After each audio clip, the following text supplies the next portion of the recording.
Selamat datang di Ngobrol Cuy. Saya Alex, host magang di channel Ngobrol Cuy. Adam Smith adalah seorang ekonomi Skotlandia, filsuf dan penulis, dan seorang yang sangat sukses pada saat mahakaryanya.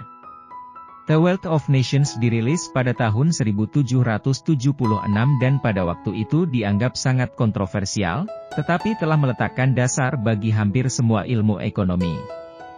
Sejak Smith sering disebut sebagai bapak ekonomi atau bapak kapitalisme untuk alasan yang baik. Pesan utama The Wealth of Nations mungkin adalah bahwa kita harus percaya pada insentif. Adam Smith adalah seorang pragmatis yang tahu bahwa orang akan selalu bertindak sesuai kepentingan mereka sendiri, dan oleh karena itu, setiap kebijakan ekonomi yang diperkenalkan harus selalu mempertimbangkan efek sekunder dan tersier harus selalu dipertimbangkan. Masyarakat tidak dapat berbuat lebih baik daripada mengatur insentif yang benar sehingga manusia akan bertindak sebaik mungkin. Ini adalah 5 ringkasan teratas dari The Wealth of Nations, ditulis oleh bapak ekonomi Adam Smith. Dan ini adalah investor Swedia, memberi Anda tip dan alat terbaik untuk mencapai kebebasan finansial melalui investasi pasar saham yang tampaknya juga suka kadang-kadang keluar dari topik dan berbicara tentang ekonomi. Catatan nomor 1, produktivitas adalah raja. Orang-orang suatu negara akan lebih baik disuplai dengan semua produk dan layanan yang mereka miliki jika satu atau dua hal berikut terjadi. Pertama, peningkatan jumlah orang yang memiliki pekerjaan dibandingkan kepada mereka yang tidak. Dan kedua, peningkatan produktivitas dari pekerjaan itu ini bisa dikatakan meningkatkan kekayaan mereka lebih tergantung pada yang terakhir dari yang pertama. Ribuan tahun yang lalu, nenek moyang kita bekerja, semuanya. Setiap hari, setiap orang memiliki tugas menangkap makanan untuk diri mereka sendiri. Namun hari ini, bahkan orang termiskin dari peradaban barat pun lebih kaya daripada raja dan ratu pada masa itu. Pertimbangkan cerita ini, seorang pria diberi tugas untuk memeriksa pembangunan saluran air di tanah komunis tertentu. Ketika dia tiba di lokasi, dia melihat 1000 orang menggali dengan sekop sementara mesin penggali besar berdiri diam di dekatnya. Dia bertanya kepada manajer proyek, "Mengapa Anda tidak menggunakan mesin di sana saja?" "Yah, Pak, itu karena orang-orang ini akan segera menganggur." Inspektur memikirkan hal ini sebentar dan kemudian kembali ke rumah. Keesokan harinya dia kembali ke lokasi dan langsung pergi ke manajer.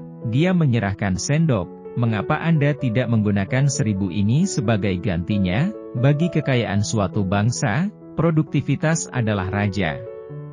Ini ditingkatkan oleh 3 faktor utama. 1. Ketangkasan atau keterampilan dalam melakukan sesuatu. 2. Menghindari kehilangan waktu untuk berpindah dari satu tugas ke tugas lainnya. Dan 3. Penggunaan mesin yang tepat. 2 faktor pertama berasal dari pembagian kerja. Alih-alih membuat setiap orang dalam masyarakat melakukan segala sesuatunya sendiri, kita masing-masing harus melakukan apa yang menjadi kemampuan terbaik kita, dan kemudian memperdagangkan produk dan jasa satu sama lain. Perdagangan ini atau semakin besar pasarnya semakin besar kemungkinan pembagian kerja dan dengan demikian semakin besar produktivitas. Coba pikirkan tentang semua produk dan layanan khusus yang kita tukarkan satu sama lain di kota besar. Anda mungkin tidak akan menemukan toko seperti yang ini di desa kecil, tapi di kota besar New York, Anda bisa. Pembagian kerja meningkat seiring dengan peningkatan transportasi. Adam Smith memberikan contoh dari pengalamannya di abad ke-18, 68 orang, dengan kereta air, dapat mengangkut barang dalam jumlah yang sama dalam waktu yang sama dengan satu kapal, seperti 100 orang dengan 50 gerobak beroda lebar dan 400 kuda. Mengapa sungai dan kota pantai sering berkembang lebih cepat? Mereka mengizinkan pembagian kerja yang lebih besar saat mereka memperluas pasar perdagangan. Jadi, kapal jauh lebih baik daripada kuda, tetapi saya pikir Adam Smith akan cemburu jika dia melihat kita hari ini, karena sekarang kita memiliki Amazon. Nomor 2, uang, apa itu, dan mengapa kita menggunakannya? Ketika pembagian kerja ditetapkan, setiap orang memasok dirinya dengan sejumlah kecil barang yang benar-benar dia butuhkan. Sebaliknya, dia berpartisipasi dalam pertukaran, tetapi pada awalnya, Pasti sangat tidak efisien untuk mencoba berdagang satu sama lain ketika pasokan dan permintaan tidak selalu cocok. Hey Frankie, lihatlah tombak bagus yang baru saja saya buat. Bisakah saya mendapatkan daging enak yang Anda miliki jika saya memberi Anda tombak saya? Tidak ada kesepakatan Bob. Saya sudah punya 10 tombak, tapi saya bisa menggunakan 1 pon garam. Hei Randy, lihatlah tombak bagus yang baru saja saya buat. Bisakah saya mendapatkan 1 atau 2 pon garam Anda jika saya memberi Anda tombak saya? Tidak ada kesepakatan Bob. Anda tahu bahwa saya terlalu tua untuk pergi berburu akhir-akhir ini, tetapi saya bisa menggunakan baju baru. Hai George, lihatlah tombak bagus yang baru saja saya buat. Bisakah saya mendapatkan baju jika saya memberi Anda tombak saya? Ya, tentu saja Bob. Saya akan dengan senang hati menukar tombak dengan kemeja. Bagus. Oh, tapi saya pikir 1 tombak mungkin bernilai lebih dari 1 baju. Kamu punya berapa kaos? Saya hanya punya 1 baju tersisa saat ini sayangnya. Yah, kalau begitu tidak ada kesepakatan. Uang memfasilitasi pertukaran komoditas yang kami produksi. Untuk kembali ke pertama, dapat dikatakan bahwa mereka meningkatkan produktivitas pertukaran. Cukup awal, logam digunakan sebagai uang dan mereka memiliki setidaknya ada 2 kualitas yang membuat mereka cocok untuk tujuan ini. Mereka pada dasarnya tidak binasa dan mereka dapat dibagi menjadi banyak bagian dan kemudian menyatu lagi. Beberapa hal memiliki nilai guna seperti tombak, daging, garam dan kemeja, hal lain memiliki nilai tukar seperti uang kertas, koin, dan logam, sesuatu yang memiliki nilai tinggi di satu sisi, seringkali tidak berharga dari sudut pandang lain. Anda tidak dapat menggunakan uang dolar untuk apapun. Maksud saya, Anda tidak bisa memakannya atau apapun. Demikian pula, tombak mungkin sangat berguna tetapi tidak berfungsi dengan baik untuk ditukar, seperti yang baru saja kita lihat. Selama orang percaya bahwa uang dapat ditukar dengan hal lain yang mereka butuhkan di kemudian hari, mereka dengan senang hati memperdagangkan produk mereka sendiri untuk uang itu. Semuanya bermuara pada hal itu, kepercayaan. Warren Buffett mengatakan bahwa sangat menyesatkan bahwa di bagian belakang setiap uang dolar, dikatakan "In God We Trust", karena, apa yang sebenarnya harus dikatakan adalah di The Federal Reserve. Kami percaya. Nomor 3, 3 komponen harga. Harga sebenarnya dari segala sesuatu adalah harganya dalam tenaga kerja, sesuatu yang membutuhkan lebih banyak waktu, energi, atau sumber daya untuk muncul seringkali memiliki nilai real. Bob tidak mau membuat kesepakatan terakhir dengan George karena menurutnya tombaknya memiliki harga real yang lebih tinggi daripada kemeja George, namun, ada juga harga nominal dan itu adalah harga yang diukur dengan uang, karena sulit diukur dan membandingkan tenaga kerja, kami datang untuk memperkirakan harga real dalam bentuk uang bukan. Harga dari segala sesuatu yang diproduksi menyelesaikan sendiri menjadi salah satu atau lebih dari 3 komponen berikut, 1 upah, untuk membayar tenaga kerja yang melakukan pekerjaan, 2 keuntungan, untuk membayar modal yang dikeluarkan untuk pekerjaan itu, 3 dan sewa, untuk membayar pemilik tanah tempat pekerjaan dan atau pertukaran harus dilakukan. Kita semua tahu bahwa upah bisa sangat berbeda antara pekerjaan yang berbeda. Lihat gaji rata-rata kasir McDonald dan bandingkan dengan gaji ahli bedah saraf. Demikian pula, laba berbeda dari satu industri ke industri lainnya, tetapi tidak sebanyak itu, dan juga harus rata-rata dari waktu ke waktu. Sesuatu yang akan kita bahas nanti adalah laba rata-rata yang diukur sebagai laba atas ekuitas untuk industri yang berbeda selama periode 1999 hingga 2019, dan faktor yang dapat paling berbeda tentu saja adalah sewa. Di New York, misalnya, Anda harus membayar sekitar $5.200.000 per hektar tanah, sementara di pedesaan Exjo di Swedia, Anda hanya akan membayar sekitar $20.000. Berapa banyak Anda harus membayar untuk membeli tanah berkorelasi baik dengan berapa banyak sewa yang bisa Anda dapatkan. Pijat misalnya, biaya $60 per jam di Exjo yang disebutkan sebelumnya, sedangkan biayanya $105 per jam di Manhattan di New York. Perbedaan harga antara dua lokasi dapat sepenuhnya berkontribusi pada perbedaan sewa, dan beberapa di antaranya dalam perbedaan dalam upah yang diperlukan untuk menopang seseorang di New York.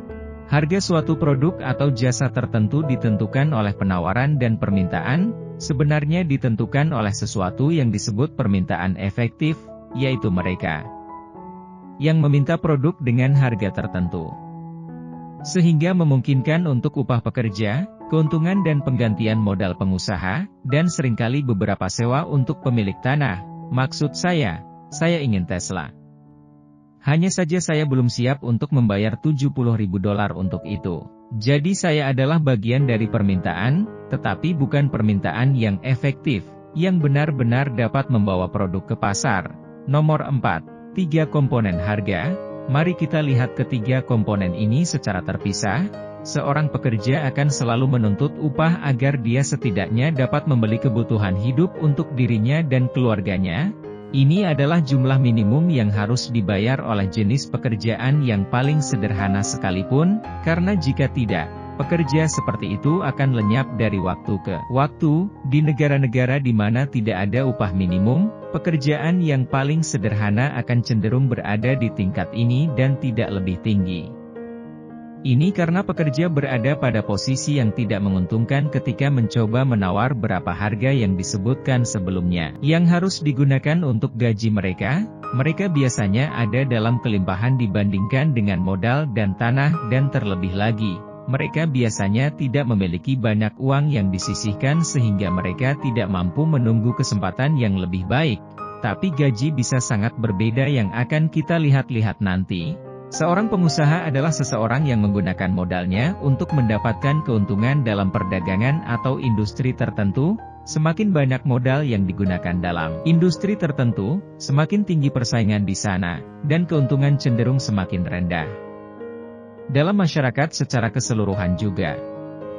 Jika tidak ada lagi cara cerdas untuk menggunakan modal, pengembalian akan rendah. Seiring waktu, meskipun beberapa perusahaan dapat bertahan lama, pengembalian modal akan merata di seluruh industri. Ini karena di mana pengembalian tinggi, akan ada insentif untuk pindah modal, dan di mana pengembaliannya rendah, akan ada insentif untuk menghapus modal. Ini mengembalikan semacam keseimbangan. Jika Anda ingin tahu lebih banyak tentang jenis industri mana yang paling lama bertahan dalam persaingan, silakan komentar. Pemilik tanah akan mencoba untuk menjual tanahnya untuk mendapatkan keuntungan atau meminjamkannya untuk disewa bagaimanapun. Juga, seseorang pada akhirnya akan mencoba meminjamkannya untuk disewa, atau menggunakan tanah itu sendiri, dan kemudian merekalah yang mendapatkan sewa. Sewa bervariasi banyak tergantung lokasi. Beberapa jenis tanah pada dasarnya tidak membayar sewa sama sekali. Sementara yang menurut orang menarik, tanah di kota atau properti pantai yang indah dapatkan banyak darinya. Sesuatu yang harus diperhatikan adalah bahwa sewa itu seperti harga monopoli. Setelah upah normal dibayarkan dan pengusaha dapat mengganti modalnya dengan keuntungan yang layak, pemilik tanah akan mengambil cukup banyak apa yang tersisa. Tanah tidak dapat dipindahkan dan tidak tergantikan, dan karena itu aneh dibandingkan dengan dua jenis pendapatan lain yang dapat diperoleh. Nomor 5. Mengapa beberapa pekerjaan membayar lebih dari yang lain? Jadi, keuntungan industri harus rata-rata dari waktu ke waktu, dan lebih banyak uang sewa diberikan kepada orang yang memiliki properti di kota atau di pantai. Tapi kenapa sih tetangga saya punya yang lebih tinggi gaji dari saya? Meskipun saya jauh lebih pintar dari dia, upah tenaga kerja ditentukan oleh penawaran dan permintaan, seperti yang lainnya. 5 faktor berikut ini cenderung mempengaruhi hal ini untuk meningkatkan upah pekerjaan tertentu. 1. Pengeluaran dan kesulitan mempelajarinya. 2. Ketidakkonsistenan pembayaran. 3. Kepercayaan dan tanggung jawab.